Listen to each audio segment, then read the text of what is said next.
ప్రేక్షకులందరూ నమస్కారం. ఈరోజు మన స్టూడియోలో ప్రముఖ ఆధ్యాత్మికవేత్త శ్రీచక్ర ఉపాసకులు మణికంఠ శర్మ గారు మనతో ఉన్నారు. గురువుగారితో మాట్లాడేద్దాం. నమస్కారం గురువుగారు. పరమేశ్వరార్పణమస్తు.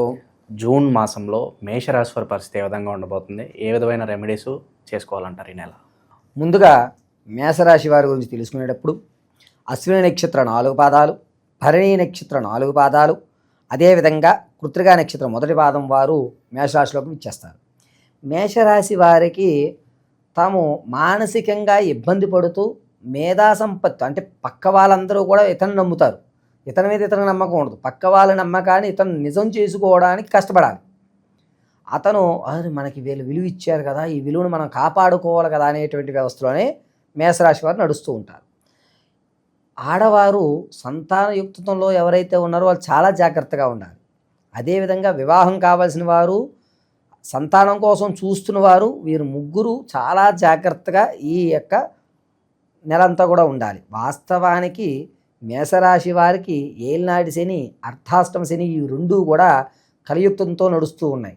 కాబట్టి శనీశ్వరుడు ఇబ్బంది పెట్టేటువంటి అవకాశం ఉండదు. నీ కర్మను అనుసరించి ఎంతవరకు ఇబ్బంది పెట్టాలో అంతవరకు ఇబ్బంది పెడుతూ ఉంటారు. తదనంతరం విద్యార్థులు ఎవరైతే ఉన్నారో వారికి ఆశించిన ఫలితాలు లభిస్తాయి. రాజకీయంలో ఉన్నటువంటి వారికి మంచి అవకాశం అనేటువంటిది లభిస్తూ ఉంటుంది. అంతేకాకుండా మీరు ఊహించినటువంటి పదవి మీకు కట్టబెడతారు. ఇక సినీ రంగంలో ఉన్నటువంటి వారికి అంత ఆశాజనకంగా ఉండదు. సాంఘిక సాంస్కృతిక కార్యక్రమంలో ఉన్నటువంటి వారు కూడా మీ కష్టానికి ఫలితం లభించదు. అయితే ఎవరైతే విదేశాలు వెళ్దాం అనుకుంటున్నారో వారికి మంచి అవకాశాలు అనేవి లభిస్తూ ఉన్నాయి. ఎవరైతే విదేశ యోగంలో ఇప్పటి వరకు కూడా ప్రయత్నించి ఓడిపోయినటువంటి వారికి మంచి అవకాశం ఈ నెల అని చెప్పచ్చు. ఎక్కడైతే భూ సంబంధిత రియల్ ఎస్టేట్ కానీ లేదా స్టాక్ మార్కెట్లో కానీ వ్యాపారం చేద్దాం అనుకున్న వారికి కానీ అంత ఫలితాలు ఉండవు. ఏలినాటి శని ప్రభావం వల్ల కాస్త ఇబ్బందిదాయకంగా నడుస్తూ ఉంటుంది. మీ చేతితో ధనం ఇవ్వడం వల్ల అతను నష్టపోతాడు, మీరు నష్టపోతారు. మీరు ధనం తెచ్చుకునే అవకాశం లేదు. కాబట్టి ధన సంబంధిత వ్యవస్థలో కొన్ని రెమెడీలు చెప్తాను, అవి పూర్తి చేసుకోండి. ఆరోగ్యపరంగా కూడా కీళ్ళకు సంబంధించి, మోకాలకు సంబంధించిన వ్యాధులు అనేటువంటి ఏర్పడుతూ ఉంటాయి.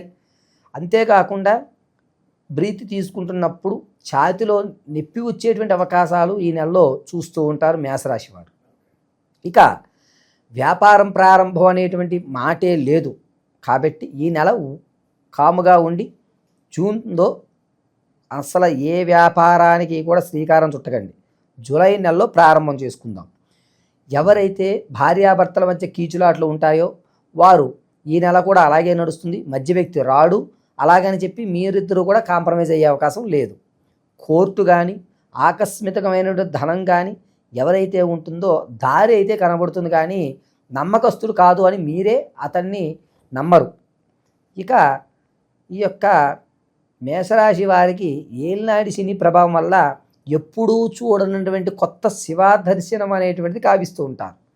అంటే ఎప్పుడూ కూడా అతను శ్రీశైలం వెళ్ళలేదనుకోండి, ఈ సంవత్సరం ఖచ్చితంగా శ్రీశైల దర్శనం గావిస్తూ ఉంటాడు.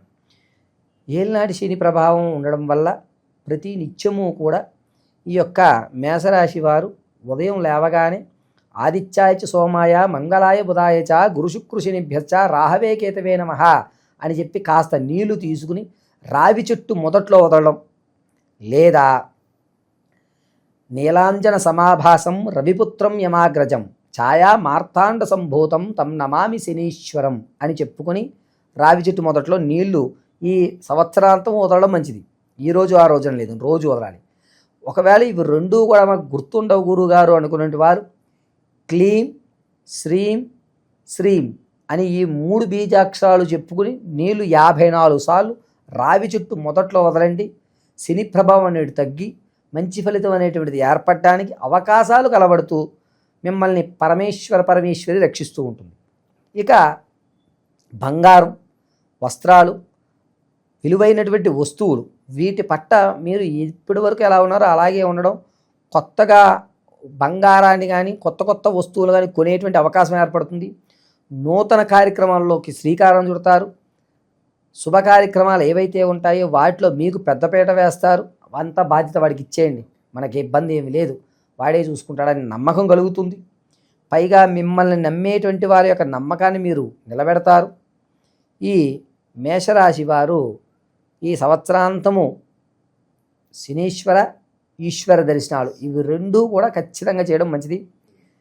అమావాస్య ముందు వచ్చేటువంటి చతుర్దశి రోజున నల్ల నువ్వులు, తెల్లటి బియ్యం, అంటే మామూలుగా బ్రౌన్ రైస్ అవి కాకుండా తెల్లగా ఉన్నటువంటి బియ్యమే కేజింపావు, నల్ల నువ్వులు కేజింపావు, నల్లటి వస్త్రము, పత్తి గింజలు, అదేవిధంగా పత్తి గింజలు రెండూ కూడా, మేకులు ఒక 5, ఒక నల్లటి మూకిడి, ఇటువంటివి ఈ సంవత్సరాంతము కూడా ప్రతి నెల కూడా అమావాస్యకి ముందు వచ్చేటువంటి చతుర్దశి రోజున దానం చేసుకోండి బ్రాహ్మణికి ఇచ్చి. ఇలా చేయడం వల్ల మీకు ప్రమాదాలు ఏవైతే యాక్సిడెంట్కి సంబంధించి ఆరోగ్య సంబంధించి ఉన్నాయో అవి తొలుగుతాయి. ఆరోగ్యం పట్ల కొంచెం జాగ్రత్త అనేటువంటిది ఆగస్టు నుంచి వహించండి. ఈ 2 నెలలు అంతంత మాత్రంగా ఉన్నా కూడా ఆగస్టు నుంచి అంత ఇబ్బందిదాయకంగా ఉంటుంది కాబట్టి అప్పటి నుంచి జాగ్రత్త, శరీరం మీద జాగ్రత్త వహించడం చాలా మంచి విషయం. ప్రతినిత్యము కూడా ఈ మేషరాశి వారు నల్లటి బొట్టును, అంటే పచ్చకర్పూరము వెలుగుతున్నప్పుడు జ్వాల నుంచి పైన ఒక స్పూన్తో కానీ చాకు మీద కానీ పట్టుకుంటే నల్లటి భస్మం వస్తుంది, దాన్ని ధరించడం, లేదా ఏదన్నా శివాలయాల్లో మృత్యుంజయ హోమం చేసినప్పుడు ఉన్నటువంటి భస్మం తెచ్చుకుని ధరించడం అనేటువంటిది చెప్పదగ్గ సూచన. అలా చేయడం వల్ల మంచి ఫలితాలు మీరు అందుకుంటుంటారు. ఓకే, ఈ సమయంలో గురుగారు విదేశాలకు వెళ్ళడం, అక్కడ స్థిరపడే ఛాన్సులు ఏమైనా కనిపిస్తాయి? అసలు మేషరాశి వారికి ఆగస్టు వరకు విదేశ యోగమే లేదు. విదేశాలకు వెళ్ళినా ఖచ్చితంగా నిలబడేటువంటి అవకాశం ఉండదు. ఆగస్టు తర్వాతే మేషరాశి వారు విదేశాలకి శ్రీకారం చుట్టుకోండి. ఇక్కడ వ్యాపారస్తులకు ఏమైనా సూచన ఉందా? ఇన్వెస్ట్మెంట్స్ పరంగా ఏమైనా జాగ్రత్తలు తీసుకోవాలి? వ్యాపారస్తులు ఎవరైనా సరే ఇన్వెస్ట్మెంట్ పెట్టాలి అనుకున్నటువంటి వారు జూలై తర్వాతే, జూన్లో పెట్టకండి. ఖచ్చితంగా మీరు భస్మాన్ని పెట్టుకొని ఈశ్వరారాధన, శనీశ్వర ఆరాధన గావించడం చాలా శ్రేష్టము. ఆ తర్వాత ఆగస్టు నుంచి మీరు అనుకున్న పనులు శ్రీకారం ఏ విధంగా జరుగుతుంది, ఎందుకు జరుగుతుంది అనేది తదుపరి విషయంలో మనం తెలియజేసుకుంటాం. శనీశ్వరుడికి సంబంధించి విశేషంగా ఇంకేదన్నా పరిహారాలు చేసుకుంటే బాగుంటుందా గురుగారు వెళ్ళామని?